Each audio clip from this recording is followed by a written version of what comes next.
Монгол улсад ойролцоогоор 10 хүүхэд тутмын 8 нь үе тэнгийн дээрлэгт хүртдэг гэсэн харамсалтай тоо мэдээ байт юм байна. За энэ янзаараа энэ төрлийн дуудлага мэдээлэл өдрөөс өдөрт нэмэгцээр байгаа юм. Тэгвэл бид өнөөдөр энэ сэдвээр ярилцахаар сэтгэл зүйн ухааны доктор Хуланг студид ирсэн байна. Манай нэвтрүүлгийн ивент тгчээр New Origin Солонгос иргэнд ажиллаж байна. Та бүхний өнөөдөр маргааш бүрт бид хамт орших болно. New Origin. Тэгэхээр хоёулаа эхлээд манай нэвтрүүлэгт нэгэн охины ээж захаа бичсэн маа. Тэрийг уншаад хоёулаа сонсоод энэ кейсэн дээрээс ярилцъя гэж бодож байна. За сайн байна уу? Би өсвөр насны ганц охинтой ээж юм аа. Охин маань 13 настай, 7 дугаар анги. Манайх амьдарч байсан газраас нүүж энэ намар охиноо өөр сургууль руу шилжүүлсэн юм аа. Гэтэл хуучин ангидаа суралгаараа тэргүүлдэг, хичээлдээ дуртай сэргэлэн цаваа байсан охин минь нэг л өөр болчихсон. Шинэ ангидаа тасахгүй байна уу гэж асуухаар үгүй ээ. Зүгээрээ л гэдэг байлаа. Охин маань багын нилээн мяраалах хөвгөлтэй гэтэл ангийнх нь байнга хочилж, шоглолж санаандгүй байхад нь энэ тэндээс нь зургийг нь авч ангийн хүүхдүүдийн багшгүй чатанд зургийг нь оруулж гахаа мантуу гэж хочилдог болохыг саяхан мэдлээ. Охинтойгоо мэдээж ярилцсан. Миний охинд ангид нь нэг ч найз байдгүй гинэ. Ангид нь хил амтай 3 охин байдаг. Тэд нар нь ангийнхандаа мантуутай найзлсан адилхан мантуу. Мантуутай найзлан адилхан мантуу ярьж харьцаж болохгүй гэж охиныг минь албаар ганцаардуулдаг тухай уйлан байж ярьлаа. Шилжиж ирснээсээ хойш хэд хэдэн удаа өөр анги руу шилжмээр байна гэж хэлж байсан ч цаана ийм ноцтой асуудал байсныг мэдээгүй болохоор нэг их тоогүй юм л та. Бид хоёр ярилцаад охиноо дахиад шилжүүлэх шийдвэрт хүрлээ. Дахиад өөр ангид орохоор нөгөө хүүхдүүд нь охиныг минь яаж дээрлэж доромжлох бол гэхээс үнэхээр айж байна. Зөвхөн охтууд гэлтгүй хөвгүүд нь бас байнга хил хамаар доромжилдаг болохоор завсарлагаанаар суудлаасаач босдгүй гинэ. Нэгнээ л Г, П, Я гэх мэтэр хараах нь энгийн үзэгдэл байдаг гин. Би охиндоо одоо яаж туслах ёстой вэ? Өсвөр насндаа ийм зүйлтэй тулгарх нь сэтгэл зүйд нь хэр том асуудал үүсдэг болоо. Мэргэжлийн хүний зөвлөгөө хэрэгтэй байна. Баярлалаа гэсэн.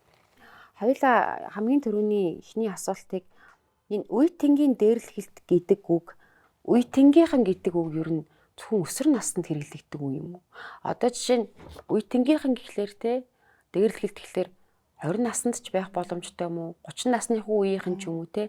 Өөрийнхөө үеийнхэнд л дээрлэлгүүлээд байгаа хэсгийг л одоо хэлдэг байлгүй дээ те. Гэтэл хүмүүс ингээд сүлдээд үе тэнгийн дээрлэлт гэхлээр зөвхөн өсвөр наснд байдаг, бусд үеийнхэнд байдгүй юм шиг болоод байдаг шин. Тийм яг зөв. Одоо энэ дээрлэлт одоо сүүлийн үед хараа ажиглаж хахад цэцэрлэг дотор ч гэсэн байна. Би бинийг яг одоо энэ саяны кейс дээр ярьсан шиг одоо юм юу бүдүүн одоо харагдах байдлаар нь бие авч явж байгаа байдлаар нь эсвэл ингээл нөгөө хөрхий ингээл жоохон тултрай хүүхдүүд байдаг штэ тэгээ хэлгүү даадаа гэдэг ч юм уу ингээл нэг юм ярьж чадахгүй байдлаар нь ингээ хүүхдүүдийг ингээд нөгөө одоо жаахан ингээд томроод нэг 4-5 настай болоод ирэхлээрээ би биенийхээ ялгаатай байдлыг хараад ихэрэнгүүт нөгөө гэрт нь хэрвээ хүнийг одоо ялгаатай байдлыг нь ойлгохын тал дээр одоо мэдлэг өгч чадаагүй байх юм бол тэрийг надаас өөр бусдаас өөр юм байна. Энэ гээл ийм байдлаар юм нөгөө гадуурхах юм үзэгдэл бага наснд ч гэсэн байгаа. Мөн чиний хэлж байгаа шиг юм бүр одоо бүр ажилтны талбар дээр ч гэсэндээ байдаг. Ер нь нийгмийн үзэгдэл ер нь л бол мөн энэ ч угаасаа л бид нар бол нийгмээрээ одоо бусдын нэг хэсэг байх харьяалагдах ийм хэрэгцээ угаасаа хүн төрөлхтөнд угаасаа л байсаар ирсэн. Гэхдээ яагаад яг түрүүн хэлсэн шиг өсвөр нас гэж ингэж хэлээд байгаа вэ гэхээр одоо 5 настай хүүхэд бие биенээ гадуурхах болон өсвөр настай хүүхдүүд бие биенээ гадуурхах хоёр нь өөр байгаа байхгүй юу? Өөр илүү жоохон хортой, илүү олон явцтай, илүү далд мөн одоо бүр чиглэсэн ийм удаан төлөвлөгдсөн гих мэтэр ийм айгу нэлээ юм том далаацтай бөгөөд нөгөө өсвөр насныханд яагаад илүү их нөлөөлөд байгаа вэ гэхээр өсвөр насны хүүхдүүдийн одоо нөгөө үе тэнгийнхаа хүүхдүүдэд хариалагдах хэрэгцээ хамгийн өндөр. Энэ хүүхдүүдийн сэтгэл зүйд хамгийн их нөлөөлж байгаа хэсэг нь яг энэ болчиход байгаа болохоор ингээ хүмүүсийн дунд одоо үе тэнгийн дээрлэлт гэдэг нь өсвөр нас гэж шууд холбогдоод байгаа байхгүй. Одоо энэ нас бол нөгөө найзтай байх гэдэг бол маш чухал үе. Гэтэл энэ охин дэгж штэ ээж надад миний охинд анги дээр нэг ч найз байдгүй юм байна. Тэгэхээр дээрэс нь охтуудаас нь гадна баннер нь бас ингэж байна. Тэгэхээр энэ охин нэгдүгээр нөгөө яг энэ насны хамгийн нөгөө гоё шаардлагатай зүйл болох найзтай байна гэдэг зүйлээ бас авч чадахгүй байгаа юм шүү дээ тийм нийгмийн хэрэгцээ ер нь бол хүнд чинь ингээл нөгөө үнэлэгдэх тэгээ бусдаасаа ийм нөгөө халамж кэр тэ эсвэл ингээл нөгөө хин нэгнээс илүү гоё одоо хамттай байгаа хариалагдсан тэр гоё мэдрэмжийг авч чадахгүй байгаа. Бусдын нэг хэсэг гэдгийг мэдэрч чадахгүй. За одоо саяны энэ ярианууд дээр бас айгүй нөгөө харагдаад байгаа юм сэтгэл эмзэглэмэр зүйл нь бол үеийнгийн дээрлэхэл гэдэг зүйл чинь дахин давтагдж байгаагаараа онцлогтой. Одоо жишээ нь ингээл нэг юм борооны уус ингээд тусаал нэг туслаар тусаад байгаа мөртлөөсөө зүгээр харахад нэг тусал юм шиг те. Тэгтэл тэр доор байгаа тэр хадыг ч юм уу чулуу ингээ хонхоолгож чаддаг яг тэрнтэй адилхан. Зүгээр л ингээл одоо заавал биеэрээ гэдэг ч юм уу. Ялангуяа хүүхдүүдийн дунд бол одоо мөрлөх одоо буланд ингээл те би бинийг заамдах ч гэдэг юм уу те. Иймэрхүү үзэгдлүүд бол байна л та. Тэгтэл охтуудын дунд болгонгууд заавал ингээл биенд нь хүрсэн юм өгөхөр үгүй. Ям бүр одоо яг нь мантуу гэл муухагаар хэлсэн байна. Гэхдээ зарим тохиолдолд юу ч гэж хэлээчгүй байж болно. Зүгээр л саяны хэлж байгаа шиг хэрвээ мантуутай найзлах юм бол чи мантуу шүү гэ бусдаараа бүлгэлж штт те. Тэгсэн мөртлөө зүгээр л хайхарахгүй хинч найзлахгүй ингээд орхиход тэр хүн амар ганцаардж байгаа байхгүй. Тэрийг ингээд дааш давхад маш хэцүү. Өдөр тутам биедэн ч юм уу хин нэг нь халтаагүй мөртлөө тэр зүгээр л ганцаардуулж ганцаар ингээд орхисноороо маш том юм үл хайхарсан мэдрэмж авч байгаа. Хинч биш юм шиг мэдрэмж төрж байгаа гэсэн үг. Тэгээ энийг хүүхдүүд одоо бид нар аав ээжүүд ч гэсэндээ анзаараагүй утсан байна. Би ингээд солиё гэдэг хат нь би анзаараагүй байна гэж ээж хэлж штт те. Тэгэхээр одоо ингээд хүүхдүүд яахлаар одоо яг түрүүний хэлсэн анзаарахдаггүй дээрээс нь бид нар яг өөрсдийнхөө үе шиг ингээд ботдог. Одоо хэрвээ нэг юм өсвөр насны 14 5-тай хүүхдээ ээж авахэр бидний л үе яагаад байгаа байхгүй. Тэгтэл бидний үед болонгууд ингээд нэг юм би бинийгээ хочлох тий намайг чинь одоо шар муур гэж хэлж л байсан. Тэрийг бол сүүлд нь ингээ харсан чинь манай гэрийнхэн бүр намайг мука гэж одоо баг өхөөрдөд байгаа юм уу тий. Тэгж дуудах хэмжээнд хүртэл бид нар энийг ингээ нэг юм тоохгүй өнгөрөөж чаддаг байсан биз. Тэгтэл одоогийн хүүхдүүдийн болонгууд энэ одоо үзэж харж байгаа байдал, энэ хэлж байгаа өгнүүд, энэ зүйлүүд нь бидний аав ээжийн үеийнээс нь шал өөр болчиход байгаа байхгүй. Бидний үед чинь ингээ айлууд уцтайч байгаагүй. Тэгтэл одоо болгоод интернетээр бид нар бүх хүссэн зүйлээ үзэж чадчих шít энэ хүүхдүүд. Одоо нөгөө би бүр баг бахта санаад байгаа юм. Хонь мань гаргах болохоор манай эмээ намайг аваад аргалдаг уу явчихдаг байсан байгаа байхгүй. Улаа үзүүлдэг байсан. Тэгтэл хүүхдийн бидний нүүд чихийг ингэж хамгаалдаг байсан байна. Тэгтэл одоо хүүхдүүд хүссэн юм үзээд байхаар тэр хүссэн юм үзлээ тэр мэдээллүүд бид нар цуглараалгаа айлны газар байж байгаа. Ашиглахад бэлэн хадгалагдсан. Ямар нэг байдлаар тэр хүүхд ашиглахыг хүсэх юм бол тэр бүх мэдээлүүд байгаа гэсэн үг байна шүү. Тийм учраас одоо аав ээжүүдийн төсөөлж чадахгүй тийм амар харгас зүйлүүд хизээч бараг сонсож байгаагүй уншиж байгаагүй тэр зүйлүүд хүүхдүүдийн чатан дотор явж байгаа. Тэгэхээр энийг бол бид нар анзаарахгүй өнгөрч ерөөсө болохгүй юм хэмжээнд ирсэн байна. Бүгд найрамдах Солонгос улсад хамгийн түрүүнд эмэгтэйчүүдийн эрүүл мэндийн ач холбогдлыг дуу хоолойгоор илэрхийлж, витаминыг лабораторид бус байгаль эхийн хэвлээд ургуулсан бүтээсэн. Илүү эрч хүчтэй эрүүлэр хөгшрөлтөө өгдөхийн төлөө томчууд хүүхдүүдээс эхлээд хүн бүр өөрийн биеийг аюулгүйгээр арчлан хамгаалах боломжтой байхаар бүхний өнөөдөр маргааш бүрт бид хамт орших болно. Сүүлийн үед ингээл фэйсбүүкээр явагдаж штэ тэ манай охины ингэчлээ хүүг маань ингэчлээ гэл ингээ харахад үнэхээр аимшигтай тур зураг. За энэ чинь зүгээр дээрлэхдэг хил амаар доромжилдог тэ ингээд гадуурхдагаас гадна бүр ингээд гэмт хэрэг болцсон. Зоддог, хүчрхийлдэг, за баг нийлж агаад одоо яачих юм бэлээ тэр чинь хүүхдүүд чинь мэдхгүй те баг амь насанд ч хүрч байгаа асуудлууд хүртэл яваад байдаг те. Ууг нь бол хүүхэд л байгаа ахгүй өсвөр насны юу ч мэдхгүй бас л ингээл энэ яагаад бусдыгаа ингэж хохирох тийм сэтэл төрөөд байна. Бүр сүулдэ бүр бүлэглээд те ингээ хөл гаранд нь ингээ бүр эргэтэн системд нь хохирол учруулад бүр ингээ гэмтэргийн шинжтэй үйлдэл бүр ингээ хийгээд байдаг. За энэ нөгөө одоо сайн хэлж байгаа шиг дээрлэхэлт гэдэг маань ингээд олон дахин давтагддаг тийм ээ. Ингээд санаатаагаар хүнийг хохирох үйлдэл хэлээд байгаа шүү дээ тий.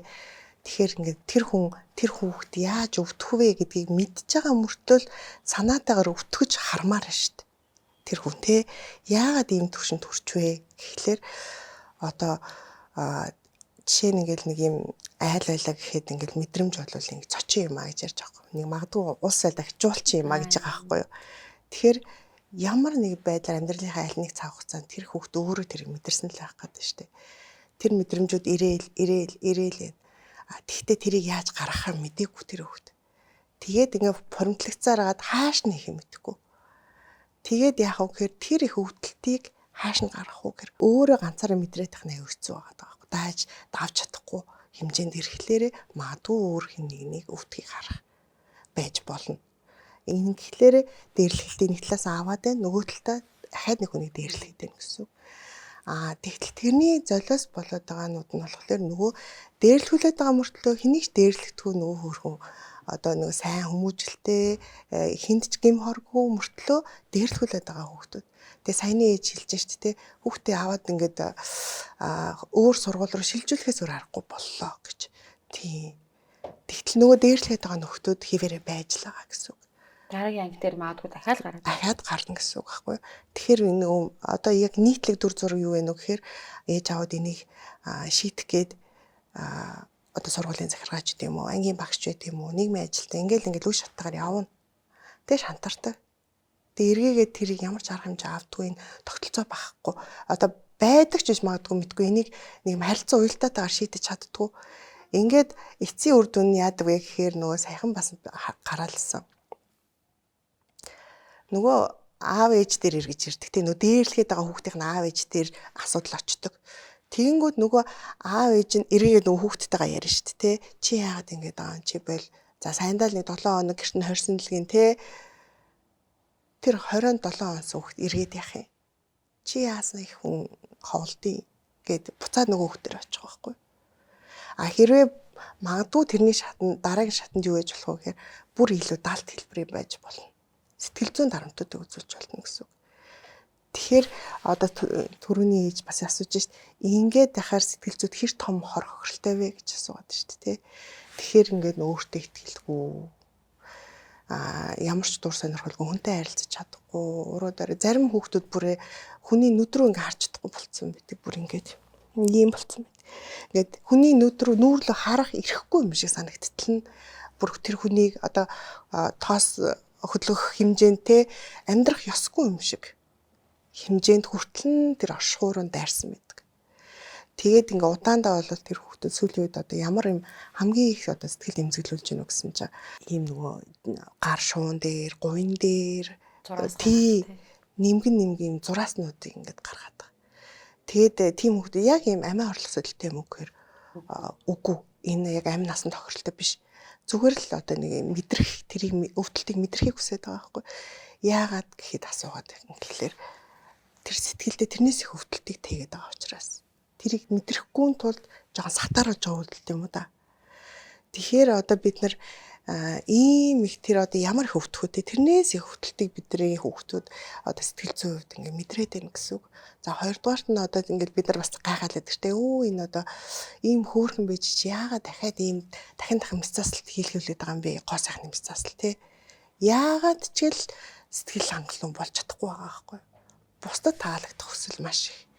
Тэ ийм л болоод бусад хүмүүс намайг харна, гайхна. Тэр үед намайг дээршлэгчээсэн. Одоо намайг хаар гэж гайхуулахыг хүсээд байна шүү дээ. Тэгэхээр иймэрхүү одоо хоруу үр дагаврууд яг гарна гэж хэлж байгаа биш юу байх боломжтой. Тэр бас нөгөө тэр өвдөлтийг мэдрэхээс гадна тэр нөгөө ингээд тэр үйлдэлүүд нь нөгөө бусдын анхаарлыг татах гэдэг үйлдэл гэж хийж надаас хэлжсэн байхгүй. Ээж аавынхаа эцэг ихийн анхаарлыг татах гадтай өсөлгүүд намайг хараач би ингээд дээ штэ. Намайг тоогооч гэдэг юм уу те надад ийм өвдөлт байж штэ гэдэг ингээд харуулах гэдэг. Тэгэхээр яалтчгүй л эцэг эхчүүд хүүхдүүдэд нэг үнэхээр анзаарахгүй байгаа байхгүй. Би бол тэгжил бодоод идэгэн. Дээрээс нь энэ анги ингээ харахаар охин маань 13 настай 7 дугаар анги гэхэлэр нөгөө бага ангиасаа гарсан. Бага ангийн багш бол айл болгоныг баг хүүхэд болгоныг мэдчихэдэг те. Тэдний ээж юм, эдний аав юм гээд те. Багаасаа наа чи юм байсан. Тэнгүүд нөгөө ангийн баг солигдоод ингээл хүүхдүүд өөр анги гэсэл ингээл хичээл сурдаг ингээд жоохон нэг багшийн нэг юм гээд хаягдчихдаг шүү дээ. Магадгүй энэ үе дээр бас илүү тэр нэг юм зүйл тохиолддог юм болооч гэж би бодоод байна л да бас. Хүүхдүүд ялангуяа шинэ орчинд орохороо шинэ хүүхдүүд донд орохлээрээ нөгөө хүлээн зөвшөөрөгдөх шаардлага гарч байгаа байхгүй. Өөрийгөө таниулах, илэрхийлэх одоо би хин бэ гэдгийг ингээд харуулах шаардлага гарч байгаа байхгүй. Тэгэхээр энэ нь бол өөрт нь ингээд маш их юм нөгөө орчин солигдсон стресс бий болж байгаа байхгүй. Тэгтэл ч одоо таны хэлж байгаагаар бага ангиасаа тий тэр хүүхд ямар байсан бэ хин бэ гэдгийг угаасаа мэдчихэж байгаа. Багаасаа биений мэдчихэж байгаа. Гэтэл өөр ангид орохлоор чинь нөгөө шинээр хараад эхэлж байгаа байхгүй. Тэгэхээр л нөгөөтөө харагдал тийм байна, бүдүүн байна, ийм байна гэдэг нөгөө дотоод хинбэ гэдгийг харахаас илүү харж байгаа юм чинь гадаад байдлыг л хараад шууд одоо бүлэдэж эхэлж байгаа. Ийм үзэгдэл бас байна. Сая хоёулаа ярьлаа л та таны ярианд энэ дээрлэхэд байгаа хүүхд маань өөрөө энэ өвдөлтийг бас мэдэрсэн байт юм аа тий. Тэрийг нөгөө ингээ гадагшлуулах ингээ уучраа болохгүй өөр хин нэгэнд ингээд байна. Тэгэхээр тэнд бас нэг өвдөлтийг мэдэрсэн бас нэг сэтгэл зүйн хохирогч бас тэнд яваад байгаа юм байна л гэсэн бодол орж ирээд байна л та. Дээрлэхэгч хүүхдийг бол бид нэр одоо энэ хүүхдийг дээрлэх юм аа. Угаасаа энэ үеийн хатаа ингэж харьцдаг. Эднийх угаасаа хүмүүжлэг, эднийх угаасаа ийм. Наа хүүхд ч угаасаа тийм гэдэг ч юм уу те. Тэр хандлагаар биш магадгүй энэ хүүхд яагаад нүүлсийг гаргаад идэм бол гэдэг талаас нас хандвал илүү бас үр дүнтэй л юм шиг харагдаад байна л та. Тэ. Одоо гэтэл бид нэр л тэгж бас тодорхой харж чаддгүй юм шиг надад санагдаж байна. Энэ угаасаа л нэг юм бүдүүлэг хүмүүжүүлэх үү угаасаа л нэг юм танхаа одоо юу гэдэг чинь те. Гэтэл тэнд бас тэр хүн л юм чинь хүүхдэл юм чинь тэр мэдрэмжийг нээрэл таньж мэдсэн л байгаа байхгүй те. Энэ талаар яриул байлаа. Дэлхийн нийтэд ч гэсэн яг юм тоо байдаг юм билээ. Одоо хүүхдийн одоо 20 анги гэж байдаг шүү дээ. Ингээд юм нэлээд юм хүнд юм зэрэглэлийн юм 20 ангид байлаа гэж бодоход ингээд ерөнхийд ингээд судалгаа хийгээд үзэхлээр ер нь бол 90-с дээш хувь гэж ярьдаг. Ямар нэг байдлаар бага насандаа өөрөө айгүй хүнд хэцүү амьдралыг туулсан. Маш хэцүү эцэгхийн одоо зодууртай, хүчирхийлэлтэй, гадуургалтай, эсвэл үл хайхралтай тийм амьдралыг туулсан байдаг гэж үздэг. Тэгэхээр одоо тэрнээ дагуу Жокер гэл кино байлаа гэл тэгэд чинь те тэрний нэг дүрэн Жокер ах гэдэг ш. Энийх өстой гэсээр тийм байдалтай те. Тэгэхээр энэ хүүхд анх төрөхдөө хүчирхийлэгч төрөхгүй байхгүй юу? Тэгэхээр энийг бол бид нар ингээд энийг ахаал нөгөө эцэгхийн боловсролтой холбож ойлгох шаардлагатай байгаа. Тэрэн дээр яг 100% бас эцэгхийг буруутгахгүй. Яг гэвэл бид нар ийм нөгөө ийм тэднэрт яаж хүүхэд хүмүүжүүлэх вэ гэдгийг анханаас нь бид нар заагаагүй байхгүй юу? Бид нар ч гэсэн тэгээд анханаас амьдрал заавартай ирдгүү гэдэг шиг бид нар яг тэр нөгөө нэг тэрийг зааж өгөөгүй. Тэгээд эргээд ингээ харах юм бол яг одоо нөгөө нэг хэсэг эцэг эхчүүд нь маш завгүй ажиллаад хүүхдүүд нь яасл цэцэрлэгээр ингээл хаягдаж өсвөл гудамжинд ингээл өсвөл те тэдгээр хүмүүс маань эцэг их боллоо эргээд хүүхдээ яаж хайрлах юм бэ? Өөрөөр хэлбэл хайрыг мэдрээгүй байх юм бол эргээд хүүхдээ яаж хайрлах ёстойгоо ойлгохгүй байгаа гэсэн. Энийг бид нар боловсролын системээр нь ч гэсэн шийдэж өгч чадаагүй. Яагаад тэгэхээр одоо ингээ харах юм бол гэр бүл гэдэг хичээл 10 жилийн одоо ерөнхий боловсролын сургуулиудад байхгүй. Хүүхэд яаж гэр бол болох юм, яаж ханаа олох юм, яаж гэр бүл төлөвлөх юм, яаж хамтран амьдрах юм, асуудлыг яаж шийдэх юм, хүүхдээ яаж хүмүүжүүлэх юм гэд энэ талаар хинтэн ч бид нар зааж өгч чадаагүй. Яагаад гэсэн чинь нөгөө ерөнхий Еш өгнөө гэхээр нөгөө Монгол бичгийн хичээл Монголны математикийн физикийн олимпиад гэл ингээ яриад байдаг. Тэгээл ингээл IELTS өгн дэлхийн иргэн болно гэж яриад идэг. Тэгтэл хүн яаж байх ёстой вэ? Хүн хүнтэйгээ хүн ёсоор яаж харилцах вэ? Хүнийг яаж хайрлах юм бэ? Хайр гэж юу юм бэ? Гэдэг талаар одоо ерөөсөө таниулж амжаагүйгийн л хор хохирол одоо ингэ явж байгаа гэсэн үг. Та бүхний өнөөдөр маргааш бүрт бид хамт орших болно. New Origin. Намайг бол чинь жоохон багт бас адилхан л ингээл хар бор гэл ярьдаг байсан. Би бараг тухайн үед дотроо Гэл баг бодоол те тийхийг ёстой л юм байлгүй те. Юу ээжтэй ховлох, багштай ховлох. Дээр үчин бид нар баг хов 120 те. Тийм байсан. Одоо ингээ эргээ харангууд тэр үйл явдал хүүхэд насны нэг тэр бул идсэн үйл явдал миний амьдрал дээр бас үе гарч ирээд байгаа байхгүй. Тэр далд нугдсан. Тэр нь ингээд үе сэтэрдэг. Зарим нэг ингээд нэг юм тааламжгүй үг хэллэг одоо жишээ нь хар мар гэдэг үг баймар дургу. Сонсонгод шууд ингээд сэрцгээд ингээд ингэдэг. Намайг хэлээгүй байсан ч тэнд ингээд нэг омоосо харууд марууд гэх шууд ингэж байгаа байхгүй би бүр ингэдэг. Тэгэхээр энийг одоо хүртэл би бас засаж амжаагүй л ингээл яваад байгаа гэмтэл бүр насанд хүрсэн хойно хүртэл илрээд идэм бэ. Тэр одоо яг итгэрэл гэж яг юу хэлээд байгаа юм бэ? Тэгэхээр хүн одоо тухайн асуудлыг ингээл сэдрээд яригдахад эсвэл та өөрөө ч юм уу те энэ асуудлыг ярихдаа зүгээр ямар нэг сэтгэл хөдлөлгүй буцаад нөгөө флашбек гэдэг те буцаад тэр нөгөө нөхцөл байдал тэр хүндээс нөхцөл байдал руу буцахгүйгээр ингээд одоо дээрээ хэвэн ярьж байгаа энэ л бол итгэрэл. Тэрнээс биш бүр юу гэдэг те тэр нөгөө өнгөрсөн тэр юмнуудыг бүгдийг арчиж хайдаг тийм юм бол байхгүй гэсэн үг. Тэгэхээр итгэрэл гэдэг маань энэ зүйлийг эргэж санахтай хэвэн байдалтай байж чадчихвэл бас болж байгаа гэсэн үг байна шүү дээ. Тэгээд буцаад одоо төрийн захиан дээрсэн хэлжсэн буцаад хэвэн болох уу охин маань гэдэг ингээ асуусан байсан. Тэгэхээр яг тэрэн шиг эргээгээд тэрийг даван туулахад нь л туслах нь бидний хамгийн том үүрэг болчиход байгаа. Нөгөө талаасаа бас зөв те тэр үйлдэл хийгээд байгаа, бүлий хийгээд байгаа тэр хүүхдэд яг юу тохиолдоод байгаа юм бэ гэдэг нь агуу чухал байхгүй. Тэр хин нэгнээс хайр халамж хүсээд байна шүү дээ. Тэр нөгөө нэг одоо эцэгхээсээ ч юм уу хин нэгнээс авах ёстой байсан хайрын тэр орон сэтгэл зүйн хоосон тэр орон зайгаа бусдын тэр одоо юу гэдэг нь хүндэтгэлийг бүр хүчээр авах гэдэг нь те бүлэдж жагаад ч хамаагүй хүч хэрглэж жагаад ч хамаагүй бүх хүмүүсээр өөрийгөө хүрээлүүлж хөндлүүлэх гэдэг нь шүү дээ. Тэр анхаарал татах гэдэг юм гэсэн. Тэгэхээр тэр юуг өөрийг нь тэр заавал энэ арга зам биш ээ буруу зөв аргаар авч болно. Энийг бол эргээр хайрыг бол хайрын орон зай хайраар л дүүрэх хэрэгтэй байгаа байхгүй. Тэрнээс биш тэр хүчээр биш. Тэгэхээр энийг ингээд засаж ойлгуулад тэр хүүхэд насандаа авсан тэр хэцүү юмнуудыг эдгээгээд тэгээд жирийн амьдрал дээр жирийн амьдрах боломжийг нь бид нар бас олгох хэрэгтэй. Тэр нь бол яг үнэ. Одоо нөгөө юм рецептив гэмт хэрэгтнүүд гэж ярьдаг тийм. Хүнд ийм гэмт хэрэгтнүүд за ингээд магадгүй бүр юм цуврал ч юм уу тийм гэмт хэрэгтнүүд баг багтаа үе тэнгийн дээрлэхэнд хүртэж исэн. Эсвэл магадгүй бүр энэ дээрлэлтийг бүр үүддэг байсан ч юм уу тийм юм одоо байдгүй. Түрүүн хэлсэнчлэн бид нар яг юм нөгөө засуун мөжөөлөх газар хоригдлууд дээр хийсэн юм юунууд байд юм лээ. Судалгаанд байд юм лээ. За тэр хүнд гэмт хэрэг үйлдэлсэн тэр хүмүүсийг судлахлаар тэрний цаана ялтчгүй тэгээ багнасандаа маш хүнд хэцүү амьдралыг туулсан хүмүүс байд юм байна гэдгийг бол ингээд тогтоосон байдаг. Тэгэхээр яг тэрнтэй адилхан яг тэр одоо давтан хийгээд байгаа тэр одоо түрүүний хэлсэн шиг тийм гэмт хэрэгүүд маань яг л тэр бусдын өвдгийг яагаад харахтаа яагаад өрөвдөхгүй байгаа юм бэ гэдэг асуудал байгаа байхгүй.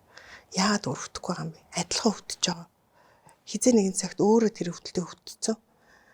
Харахаар яг адилхан тэр хөвгт зовж байгаа. Ямар хор хохирол учрах уу гэдгийг мэдчихэж байгаа мөртлөө яагаад хайрлахгүй байгаа юм бэ? Өрөвдөх сэтгэл яагаад байхгүй байгаа юм бэ гэдэг асуудал байгаа байхгүй. Тэр өрөвдөх сэтгэл аль хизээний цаашлаа хийцэн байгаа байхгүй тэр хөвгт. Яг л хинч өөрийг нь хинч өөрийг нь хайрлаж өрөвдөөгүй учраас тэр өрөвдөх гэдэг сэтгэлөдлөж хожлоод битэмжлээ хийцэн л байгаа байхгүй. Тэгээд одоо бид нар яг яриад байна л да дээрлэхэл өвлдөд байгаа, дээрлэхүүлээд байгаа гэдэг ингээ яриад. Тэгтэл одоо тэрний хажуугаар бас хараад байгаад байгаа хүмүүс байгаад байгаа байхгүй. Дээрлэхүүлээчгүй, дээрлэхэлтэнд яг өртчихөөгүй. Тэгсэн мөртлөө тэр үйлдэлийг хараад байгаад байгаа хүмүүс байгаа. Магадгүй тэндээсээ кав. Зарим тохиолдолд тэр өштэй бас л нөгөө дээрлэж байгаа тэр хүчтэй багт орохын тулд тэр их төвчж байгаа хүмүүс бас байгаа. Ямар нэг байдлаар тэрийг хараад яана гэж өрөвдөж байгаа ч гэсэндээ дуурч чадахгүй. Яагаад гэвэл хэрвээ дуурчвал бүлгээсээ гаргаад өөрийг нь бүлээд учраас дуурч чадахгүй. Магадгүй зарим үйлдэл дээр нь хамтраад ингээд явж байгаа, хамтарч байгаа юм шиг дүрд тоглож байгаа юм хүмүүс бас байдаг гэсэн. Тэгэхээр энэ хүмүүс ч гэсэндээ яг хүүхдийг дээрлэхээгүй, дээрлэхэд нүртөөгүй мөртлөө бас л сэтгэл зүйн хор хохирол амсч идэг. Ийм бас бүлэг байдаг. өсвөр насны хүүхдүүд чинь нэг дааврын өөрчлөлт ороод нэг сарын тэмдэг нэрэл эсвэл нэг хөхн энтер ингээ уургаал те биений хувьд арай өөр нэг хөгжил рүү ингээл ороод ирэнгүүт нэг манай ангийн хөхн том гээл ингээл дээл ярьдаг штэ те али бариад үзье ингээд үзье мүзье гэл ингээл бараг эн чинь нөгөө баг зэргийн бэлгийн хүчрхэл рүү орж байгаа юм шиг энэ мэдчихлээ одоо тэл чатан дээр нэг нэгнийгаа ингээд зургийг явуулж ин гэдэг ч юм уу те ер нь эн чинь ингээ үеийнгийн дээрлэхэлт гэдэг ингээд эцэгчүүд ерөнхийн нэг ойлголт аваад иж магадгүй а гэтэл энэ минь хүртэл одоо танаа хүүхдийг дээрлэж байгаа ч юм энэ хүртэл одоо энэ зүйл хүртэл те үеийнгийн дээрлэгтээ ордог шүү гэдэг ингээд хэлв. За ерөнхийд нь ингээ хуваах юм бол 3 төрөл байгаа байхгүй ингээд биед хүрэлцэж байгаа байдлаар нь зодоох сүүлийн үед бол тий чимхийх зодоох мөрлөх эсвэл зүгээр хит ингээ нэг хувийн орон зайтай ойрхон ингээ зүрх хит ингээд нүүрлөө нь ойртох удаан харах эдгэр чинь бас мөн шүү дээ.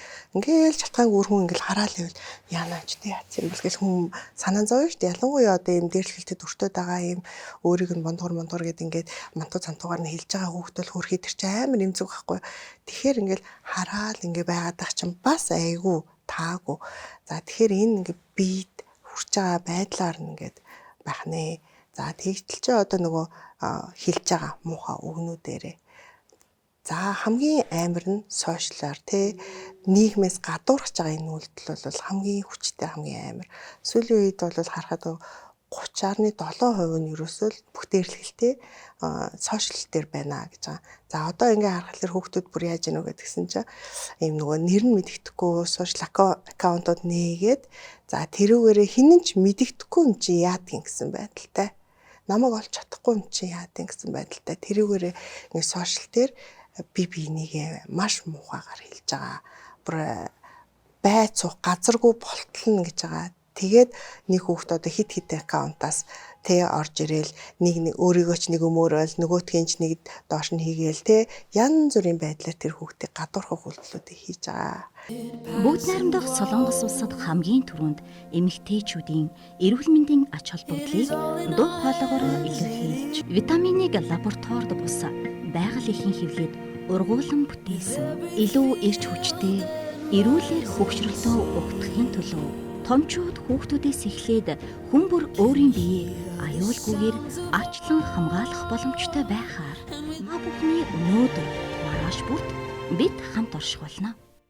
Америкт болж исэн тэр бүр тэр Жошуа ойлоо хүүхдийн бүр нэг нэрээр нь яцсан юм дуу байд юм билэ. Нөгөө ангийнхан хүүхдүүд буулидаад бүр ингээд янз бүр болгох талаар тэр хүүхдний өдөр самрын урд гарч чаад өөрөө буудчихдаг. Тэр яасан бэл тэр сүултээ бүр та нар үнэхээр ингээд байгаа бол те. Би ингээд яваад үгүй би болчих. Тэгээ та нар үнэхээр би байхад өөрөөр хэлбэл тэр хүүхд ямар мэдрэмж аваад нэхлээр би эднэрийн дунд байснараа тэгээ эднэрийг баг ингээд бийс баг сүрүүлээд байгаа юм байна гэдэг ч юм уу те. Баг би л байхгүй болчвол эдгээр зүгээр сайхан сурах гэдэг юм байна гэдэг юм ойлголт өгч өөрөөр хэлбэл чи бол хинч биш гэдэг мэдрэмжийг өгсөн байгаа байхгүй. Бас нөгөө хойлоо ярьжсэн нөгөө хүүхд орж ирээ шууд писэнд ингээл буудаал те. Тэр үйлдэлүүдийг хийж явах явцдаа тухайн хүүхдийн нөгөө логик сэтгэл гоогт ажиллахгүй шүү дээ те. Болохгүй би ингэчүүл энэ бол өвөлтэй холбоотой юм гэдэг нөгөө ялгаж салгах чадахгүйгээр шууд юм өөр орчинд очсон те. Өөрхий бүр ингээд ингэтэл нь тэр одоо дээрлэхэд ч юм уу таны одоо чиний ч юм уу те хэлж байгаа үг гаргаж байгаа үйлдэл тухайн хүнийг бүр ингээд ямар ч тийм үйлдэлээ ухамсарлах хэмжээнд баг хүрэхгүй хэмжээнд нь болгодъемаа гэдгийг л аюулсаа ухаарлахгүй байх шиг байна л да тий.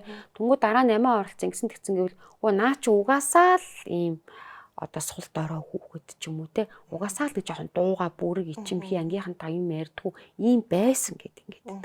Өөртөөхөө буруу хүлэмжшөөрдөг. Тэгэхээр энэ нөгөө ингээд буцаад хүлээж авч байгаа хүнд аимшигтай бүр ингээд дараагийн бүр логик сэтгэлээг нь хүртэл алга болгодог. Тийм хэмжээний одоо ингээд зүйл байдаг гэдгийг аюус ойлгох хэрэгтэй юм санагдаад. Харин тийм тий. Одоо ялангуяа өсвөр нас гэдээ яагаад ингэж байгаа гэхээр энэ хүүхдүүдийн маань сэтгэл хөдлөл нь маш өндөр байгаа байхгүй юу? Сэтгэл хөдлөлийн маш өндөр байгаа үед хүний урд тарих буюу логик сэтгэлгээ ажиллахгүй. Энэ хоёр юм уруу байдаг. Логикоор хит их боддог хүн сэтгэл хөдлөл багтаа байдаг гэсэн үг. Гэхдээ сэтгэл хөдлөл маш их ууралсан үедээ хүн юу ч бодож чаддгүй шүү дээ. Эсвэл маш их сандарсан үедээ хүн нөгөө бодож исэн бэлдсэн байсан бүх юм мартчихдаг яг тэрнтэй адилхан. Одоо чинь самбарын урд гараад за та нар харж гэд ингээд өөрийгөө бодож байгаа хүүхд бол тухайд те тэр чинь зүгээр л өшөө авах харуулах тий та нар хүсэж байгаа юм чи энэ гэж ингэж харуулж байгаа болохоос яг одоо бодтоор би ингээл амьдралаас явна гэдгийг гүц тухаараагүй байх жишээ тий. Эсвэл одоо зарим хүүхдүүд ингээл дурлаас болол гадуурхлаас болол ингээл амиа орлол өндрөөс унлаа гэж тийж ярьж дээ тий. Гэтэл тэр ингээл харах юм бол үхэл гэдэг бодтоор ерөөсөө ойлгоогүй ухамсарлаагүй л байгаа байхгүй. Зүгээр л тухайн үедээ те одоо хин нэг нь гомдоол маш их гомдонгууд сэтгэл хөдлөл чинь маш хүчтэй сэтгэл хөдлөл шүү дээ. Тэгэнгүүт тэгээл тэр юу ч тооцоолж амжихгүйгээр бодож тооцоолохгүй тэрийг ерөөсөө юу болох вэ гэдэг бодтоор бодохгүйгээр зүгээр л сэтгэл хөдлөлтөд маш автаал тэгээд явах гэхээр хин нэгнээс өшөө авах зорилготой байдаг харуулахыг. Тэг айлгах магадгүй айлахыг айлахыг хүссэнгүүтээ тэр хин нэгэнд одоо хоёр үерхдэг байж байгаа хоорондоо муудалцсангуудаа одоо мессеж чи би яг одоо өглөө гэдэг ч юм уу те иймэрхүү байдлаар ингээ хандж байгаа тохиолдлууд байна. Тэгэхээр тухайн үед сэтгэл хөдлөл маш их байх тусмаа л бид нар бодтойгоор ерөөсөө юмыг бодож сэтгэж чадахгүй ийм байдалд хүрдэг гэсэн үг. Тэгэхээр одоо нэвтрүүлгийн сүүлийн асуулт таны хүүхд хэрвээ тэ ангидаа бас тодорхой хэмжээнд нэг жоохон асуудалтай ч юм уу тэ иймэрхүү зүйлд ороод байгаа юм биш үсттэй энийг зөөр эцэг эхчүүд одоо ингээд таних шинж тэмдэг ч юм уу тэ илрэн гарах зүйлүүд юу байдаг вэ? За яг ер нь бол ингэж зөвлөсөн байдаг. Биеийг нь шалгах хэрэгтэй. Биений айл нэг хэсэг дээрээ шаарах сорив хөөх нийтдээ тийм биеийн зүгээс одоо халдлаганд өртөөгөө бидтэй гэдгийг нь яг ингээд ер нь ажиглах. Одоо тэгээ том болсон хүмүүсд бие харуулахгүй юм байл та. Гэхдээ ерөнхийдөө биеийг нь бас ажиглах хэрэгтэй гэж үздэг. За хоёрдугаар хүүхдийн маань одоо сэтгэл зүйн үед ямар нэг хямралтай, асуудалтай байна уу гэдгийг ерөөсөө л харах юм бол нөгөө хүүхд маань нойр хоолндоо хэвэн байна уу? Орой унтахгүй өглөө босохгүй байгаад утсаа хит их үзээд л байна уу? Мөн одоо хооллолтон дээр орой болохоор ланттай, чихэрлэг, газтай, хүүтэн зүйлүүд идэх гээд байна уу? Жирийн үед эсвэл бүр хит идэх гээд эсвэл ерөөсөө хооллолт нь маш бага болчиход хооллох туршил нь бага байна уу гэж ажиглах нь шүү дээ. За дээрэс нь харилцаа нь хэвэн байна уу? Нөгөө бустай харилцаж байгаа нөгөө найз байна уу? Хүүхдтэй яаж харилцаж байна? Харилцахтаа нүүрний хэлбэр одоо мимиктэй энэ бусдыг өөрийгөө яаж илэрхийлж гэнэ гэдгийг ингээ харах хэрэгтэй. Ер нь ядарч сүлдсэн байдал харагдаж байна уу? Эсвэл хит итгэвтэй байна уу? Хит огцом ууралж байна уу? Сэтгэл хөдлөлүүдийг бас ажиглах хэрэгтэй. Хаалгаа маш хаачаал дотроо ингээ суугаад ч гэдэг юм уу те. Иймэрхүү байдлууд байна уу? Та хэдтэй хэвээ харилцаж байна уу? Ер нь ингээл одоо бид нар монгол хүмүүс ч гэсэн хэлдэг те. Цээж тэнгэр, магнат тэнгэр, цээж ингээд дээшээгээ ер нь бол сэтгэл зүйн хэвийн байгаа хүн чинь мөрөн юм тэнгэр, магна юм дээшээгээ юм нүдний харц юм нүд рүү хардаг ийм байдалтай байдаг. Тэгэхээр энэ байдлуудыг ажиглана. Жоохон хүндрээд ирэх юм бол ингээл огц муурлахаас гадна гарч ичрэх, гарны хөлс гарах тийм ээ. Мэдрэл солилтлын шинж тэмдгүүд илэрдэг. Зүрхийн юм нөгөө нэг чичрэлийн юм хэвийн биш жоохон уурлахааргүй юм дуурлал инээдрээ болдог шүү дээ тий. Эсвэл бүр ямар ч мэдрэмж мэдрэхгүй хөтөн болчдөг. Тэгэхээр энэ шинж тэмдгүүдийг ер нь жоохон ажиглана гэсэн үг. Хэрвээ дээрлэлтийн улмаас ингээд хүүхдэд сэтгэл зүйн хүнд гэмтэл учирсан бол энэ юу н засах боломжтой, эмчилгээ авах боломжтой байдаг. За ер нь бол одоо засарч болно. Энийг бол заавал сэтгэл зүйч гэхгүй сэтгцэн эмчтэйгаа тий нийгмийн ажилтан арга гэр бүгдөө нийлж чад энийг бол засах боломжтой. Тэгээд дээрэс нь одоо ингээ эцэг эхчүүдэд би бас болгоомжилж байна л да. Энэ чинь хэвлэл мэдээлэл хэрэгсэлтэй. Хүүхдээ ажиглаараа гэл ингэхлээр манай аавч ингээл гинт ухаарсан юм шиг те утсыг булааж аваал нууц кода хийлгээл Зүгүүрээгаа хүүхдийг ингээд сэжиг за чамаг өстэй гэл ингээд унах үедээ энэ дэр эцэг эхчүүд маань зүгээр ажиглаарай. Дээрэс нь ингээ өдөр тутам хүүхдүүдэд ярилцж байгаа тэр 10 минутын халуун тутам яриач нь л танаа хүүхдийг одоо ийм байдалд орхоос сэргийлдэг. Дээрэс нь одоо бид нар ингээл ханаа том уу 9 жирийн халдварт хүч ингээл ярьдаг те. Тэгтэл тэр болгоноос айгаад гэртээ суугаад хана аяа утгагүй байгаад байгаа хгүй. Тэгэхээр юу вэ гэхээр та зүгээр л тэр сэтгэл зүйн дархлаа гэдэг юм ин л өндөр байлгаад өгчвөл бас энэс сэргийлж чадна. Тэг хэлчлээд юм би зүгээр шүү дээ. Одоо жишээ нь тэг чи муур штэ гэж намайг хэлмэ. Үгүй би хүн штэ гэж бодно штэ тий. Тэрнтэй адилхан хүнийг тий ямар ч байсан гэсэн би өөрөө өөртөө итгэл тэр халуун дулаан мэдрэмж би хайрлагдсан хүн гэдэг тэр мэдрэмжийг өгөх нь өөрөө ямар ч дээрлэхэлтэд өртөхгүй байх энэ боломжийг олгож байгаа гэсэн үг. За тэгээ маа нэвтрүүлгийн урлагийг хүлээж авч бидэнтэй дэлгэрэнгүй ярилцсан танд маш их баярлалаа. Манай нэвтрүүлгийн ивент итгэгч New Origin гэх солонгос ирэн брэнд байдаг. Энэ бүтээгдэхүүн маань New Origin брендийн Omega 3. Энэ бүтээгдэхүүн болохоор хоол заадлагч фермент байгаа. Тэгэхээр бас яг одоо орчин үеийн хүмүүстээ хэрэгтэй хамгийн шилдэг бүтээгдэхүүнүүдийн дээжээс танд баярлалаа. Таны ажлыг үлдэсье. Баярлалаа. Та бүхний өнөөдөр маргааш бүрт бид хамт орших болно. New Origin. Өсвөр насны хүүхдийн сэтгэлд өнөөдөр үлдээсэн шарх маргаашийн нийгмийг бүтээдэг үлээ. Тэгэхээр өнөөдөр бид хүүхдийн сэтгэл зүйг хамгаалж өсвөр насны дээрлэлтийн эсрэг нийгмэл байр суурьтай байж аз жаргалтай ирээдүйг бүтээх нь бидний үүрэг юм. Нэвтрүүлэгтээ хамт байсан та бүхэндээ баярлалаа. Нэвтрүүлгийн ивэнтгчээр Солонгосын New Origin брэнд хамтран ажиллаа. Дараагийн дугаараар уулзлаа. Түр баяртай.